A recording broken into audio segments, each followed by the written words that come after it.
ಇತ್ತೀಚೆಗೆ ಸಂಸತ್ತಿನಲ್ಲಿ ನಡೆದಂಥ ಘಟನೆಯ ನಂತರ ನಮ್ಮ ಮೈಸೂರಿನಲ್ಲಿ ವಿಶೇಷವಾಗಿ ಕಾಂಗ್ರೆಸ್ಸಿಗರು ಅವ್ಯಾಹತವಾಗಿ ನನ್ನ ಮೇಲೆ ವೈಯಕ್ತಿಕ ದಾಳಿಯನ್ನು ಮಾಡ್ತಾಯಿದ್ದಾರೆ. ಕಾಂಗ್ರೆಸ್ಸಿನ ಕಾರ್ಡ್ ಹೋಲ್ಡರಿಂದ ಮುಖ್ಯಮಂತ್ರಿವರೆಗೂ, ಮುಖ್ಯಮಂತ್ರಿಯ ಸುಪುತ್ರನವರೆಗೂ ಪ್ರತಿಯೊಬ್ಬರು ಕೂಡ ನನ್ನ ಮೇಲೆ ಆಕ್ರಮಣವನ್ನು ಮಾಡ್ತಾಯಿದ್ದಾರೆ. ನಾನು ಇದ್ರ ಬಗ್ಗೆ ಮೊನ್ನೆ 24ನೇ ತಾರೀಕು ಸ್ಪಷ್ಟನೆಯನ್ನು ಕೂಡ ಕೊಟ್ಟಿದ್ದೀನಿ.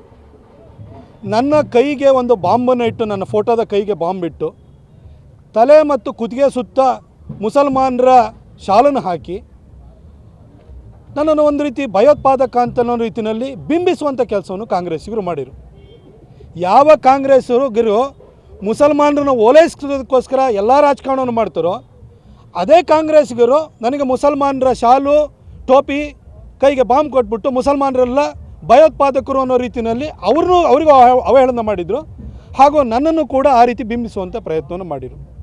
ನಾನು 24ನೇ ತಾರೀಕು ಹೇಳಿಕೆಯನ್ನು ಕೊಟ್ಟೆ. ಬೆಟ್ಟದಲ್ಲಿ ಕೂತ್ಕೊಂಡಿರುವಂತಹ ತಾಯಿ ಚಾಮುಂಡೇಶ್ವರಿ, ಬ್ರಹ್ಮಗಿರಿಯಲ್ಲಿ ಹುಟ್ಟುವಂಥ ಕಾವೇರಿ ತಾಯಿ, ಕಳೆದ 9.5 ವರ್ಷಗಳಿಂದ ನನ್ನ ಕೆಲಸವನ್ನು ನೋಡಿರುವಂತಹ ಮೈಸೂರು ಮತ್ತು ಕೊಡಗಿನ ಜನ, ಕಳೆದ 20 ವರ್ಷಗಳಿಂದ ನನ್ನ ಲೇಖನಗಳನ್ನು ಓದ್ಕೊಂಡು ಬಂದಿರುವಂತಹ ಕರ್ನಾಟಕದ ಓದುಗ ಅಭಿಮಾನಿಗಳು ತೀರ್ಮಾನವನ್ನು ಕೊಡ್ತಾರೆ 2024 ಏಪ್ರಿಲ್ನಲ್ಲಿ ನಡೆಯುವಂತಹ ಮತದಾನದ ವೇಳೆ ಅಂತ ನಾನು ಹೇಳಿದೆ. ಅದೇ ದಿನ ಈ ಹೇಳಿಕೆ ಕೊಟ್ಟು ಹೇಳಿಕೆ ಮಾಧ್ಯಮಗಳಲ್ಲಿ ಬರುವಷ್ಟರೊಳಗಡೆ ಪ್ರತಾಪ್ ಸಿಂಹನ ತಮ್ಮ ಮರಗಳ್ಳ ಅಂತೇಳಿ ಹೇಳಿಬಿಟ್ಟು ಕಾಂಗ್ರೆಸ್ಸಿನ ಸೋಷಿಯಲ್ ಮೀಡಿಯಾದಲ್ಲಿ ಫೇಸ್ಬುಕ್ನಲ್ಲಿ ಒಂದು ಪೋಸ್ಟ್ ಹಾಕ್ತಾರೆ. ಈ ಪೋಸ್ಟ್ ಹಾಕೋದಕ್ಕೆ ಅವ್ರಿಗೆ ಕಾರಣ ಏನಿದೆ? ಇದೇ ಕಾಂಗ್ರೆಸ್ ಸರ್ಕಾರ ಇರುವಂಥದ್ದು. ನಿಮ್ಮಲ್ಲಿ ಏನು FIR ದಾಖಲಾಗಿದೆ, ಇದೇ ತಿಂಗಳು 16ನೇ ತಾರೀಕು ಬೇಲೂರಿನಲ್ಲಿ FIR ದಾಖಲಾಗಿದೆ. ಆ FIRನಲ್ಲಿ ಯಾರ ಹೆಸರಿದೆ? ಆ ಜಯಮ್ಮ ಇರ್ಬೋದು, ರಾಕೇಶ್ ಶೆಟ್ಟಿ ಇರ್ಬೋದು, ಇನ್ನೊಬ್ಬ ರವಿ ಇರ್ಬೋದು. ನನ್ನ ತಮ್ಮನಿಗೆ ಅವ್ರಿಗೆ ಏನು ಸಂಬಂಧ ಇದೆ? ಪ್ರತಾಪ್ ಸಿಂಹನ್ನ ಮೈಸೂರಿನಲ್ಲಿ ಕೊಡಗಿನಲ್ಲಿ ಸೋಲ್ಸೋಕ್ಕಾಗಲ್ಲ ಅಂತ ಸಿದ್ದರಾಮಯ್ಯವ್ರಿಗೂ ಗೊತ್ತು. ಅವ್ರ ಮಗನ್ನ ರಾಜಕಾರಣಕ್ಕೋಸ್ಕರವಾಗಿ ಅವರು ಯಾವ ಮಟ್ಟಕ್ಕೂ ಇಳಿತಾರೆ ಅನ್ನೋದು ಇಲ್ಲಿ ಗೊತ್ತಾಗ್ತಾಯಿದೆ ನನಗೆ. ಕಾಂಗ್ರೆಸ್ನವ್ರಿಗೆ ನಾನು ಇಷ್ಟೇ ಹೇಳೋವಂಥದ್ದು, ನೀವು FIR ಹಾಕ್ಸಿದ್ರಲ್ಲ, FIRಲ್ಲಿ ನನ್ನ ತಮ್ಮನ ಹೆಸರು ಎಲ್ಲಿದೆ? ನನ್ನ ತಮ್ಮ ಕಳೆದ 15-16 ವರ್ಷಗಳಿಂದ ಶುಂಠಿ ಬೆಳೆದು ಬೇರೆಯವ್ರದ್ದು ಜಮೀನನ್ನು ಲೀಸಿಗೆ ತೊಗೊಂಡು ಶುಂಠಿ ಬೆಳೆದು ಅವನ ಜೀವನ ನಡೆಸ್ತಾನೆ. ನನಗಿಬ್ಬರು ತಮ್ಮಂದಿರಿದ್ದಾರೆ, ಒಬ್ಬಳು ತಂಗಿ ಇದ್ದಾಳೆ. ಮೈಸೂರಿನವರು ಹಾಗೂ ಕೊಡಗಿನವರು ನನ್ನ ತಮ್ಮಂದಿರನ್ನ ತಂಗಿನ ನೋಡಿದ್ದಾರೆ. ನನಗೆ ಎಷ್ಟು ಜನ ತಮ್ಮಂದಿರಿದ್ದಾರೆ, ತಂಗಿ ಇದ್ದಾರೆ ಅಂತ ಗೊತ್ತಾ?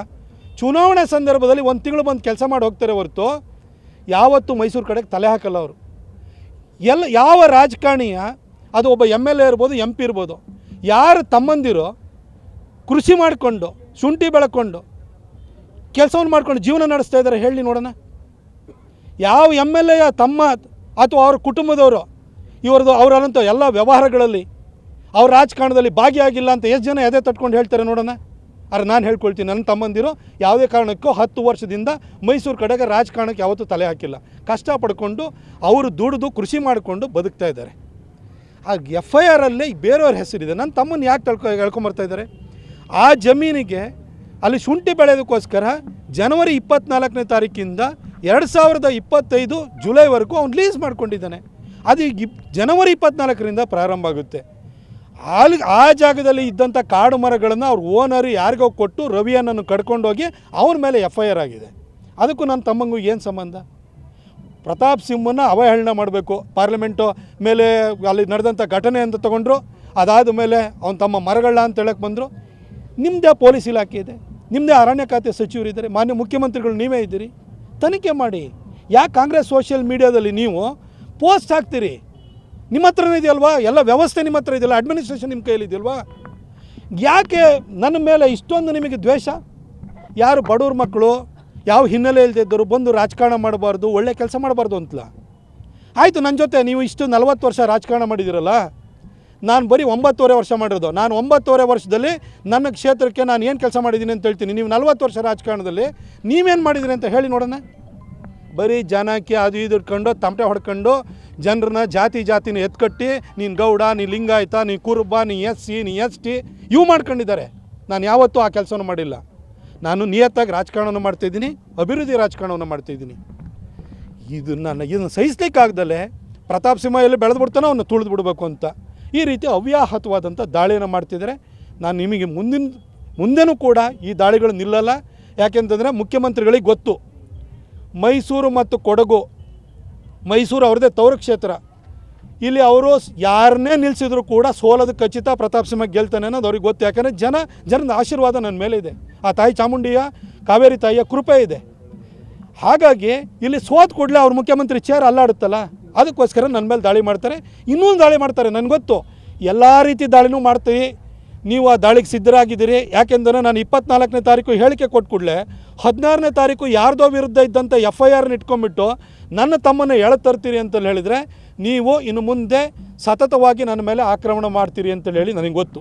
ಆದರೆ ನಾನು ಕಾಂಗ್ರೆಸ್ಸಿಗರಿಗೆ, ಮಾನ್ಯ ಮುಖ್ಯಮಂತ್ರಿಗಳಿಗೆ ನಾನು ಹೇಳೋವಂಥದ್ದು ಇಷ್ಟೇ, ಸರ್ ನಾನು ಬಹಳ ಕಟುವಾಗಿ ಶಬ್ದವನ್ನು ಬಳಸೋಕ್ಕೆ ಇಷ್ಟಪಡಲ್ಲ, ಆದ್ರೂ ಕೂಡ ತುಂಬ ಕೆಣಕಿದ್ರೆ ಅದಕ್ಕೋಸ್ಕರ ಹೇಳ್ತೀನಿ, ನಿಮಗೆ ನಿಜವಾಗ್ಲೂ ಕೂಡ ತಾಕತ್ತಿದ್ರೆ, ದಮ್ಮಿದ್ರೆ ನನ್ನ ಮೇಲೆ ಅಭಿವೃದ್ಧಿ ವಿಚಾರಗಳನ್ನ ಇಟ್ಕೊಂಡು ನನ್ನ ಮೇಲೆ ನೀವು ಅಭಿವೃದ್ಧಿ ವಿಚಾರಗಳಿಟ್ಕೊಂಡು ನನ್ನ ಮೇಲೆ ಹೋರಾಟ ಮಾಡಿ.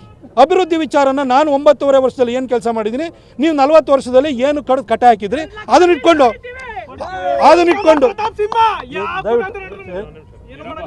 ಅಭಿವೃದ್ಧಿ ವಿಚಾರ ಇಟ್ಕೊಂಡು ನೀವು 40 ವರ್ಷದಲ್ಲಿ ಏನು ಮಾಡಿದ್ರಿ ಅದನ್ನ ಇಟ್ಕೊಂಡು ನೀವು ಜನರ ಮುಂದೆ ಹೋಗಿ. ನಾನು 9.5 ವರ್ಷದಲ್ಲಿ ಜನಕ್ಕೆ ಏನೇನು ಮಾಡಿದ್ದೀನಿ ಅದನ್ನ ಇಟ್ಕೊಂಡು ನಾನು ಜನರ ಎದುರುಗಡೆ ಹೋಗ್ತೀನಿ, ಜನ ತೀರ್ಮಾನ ಮಾಡಲಿ. ಆದರೆ ಈ ಥರ ವೈಯಕ್ತಿಕ ದಾಳಿನ ಮಾಡೋಕ್ಕೋಬೇಡಿ ಸರ್. ನನ್ನ ತಮ್ಮಂದಿರೋ ಯಾರಿಗೂ ಮಿನಿಟ್ ಹಾಕ್ಸ್ಕೊಟ್ಟಿಲ್ಲ ಸರ್, ನನ್ನ ತಮ್ಮಂದಿರು ರಿಯಲ್ ಎಸ್ಟೇಟಲ್ಲಿ ಇಲ್ಲ ಸರ್, ನನ್ನ ತಮ್ಮಂದಿರು ಯಾವ ಕಾಂಟ್ರಾಕ್ಟಿಗೂ ಬಂದಿಲ್ಲ ಸರ್. ದಯವಿಟ್ಟು ಇದನ್ನೆಲ್ಲ ಮಾಡ್ತಿರೋರು ಯಾರ ಮಕ್ಕಳು ಅಂತ ಕರ್ನಾಟಕದ ಜನಕ್ಕೆ ಗೊತ್ತು. ದಯವಿಟ್ಟು ವೈಯಕ್ತಿಕ ದಾಳಿ ಮಾಡೋದನ್ನು ಬಿಡಿ ಸರ್. ಎಲ್ಲರ ಬಗ್ಗೆ ವೈಯಕ್ತಿಕ ದಾಳಿ ಮಾಡೋಕ್ಕೆ ಹೋದ್ರೆ ನನ್ನ ಹತ್ರನೂ ದಾಳಿ ಮಾಡೋಕ್ಕಾಗುತ್ತೆ, ನಾವು ಮಾಡಲ್ಲ ಅಂಥ ರಾಜಕಾರಣನ. ಜನಕ್ಕೆ ಅಲ್ಟಿಮೇಟ್ಲಿ ಬೇಕಾಗಿರೋದು ಅಭಿವೃದ್ಧಿ ಮಾತ್ರ. ಅಭಿವೃದ್ಧಿ ವಿಚಾರ ಏನಾರು ಇತ್ತು ಅಂದರೆ ಅದನ್ನ ಇಟ್ಕೊಂಡು ನೀವು ಜನರ ಮುಂದೆ ಹೋಗಿ, ನಾನು ಜನರ ಮುಂದೆ ಹೋಗ್ತೀನಿ.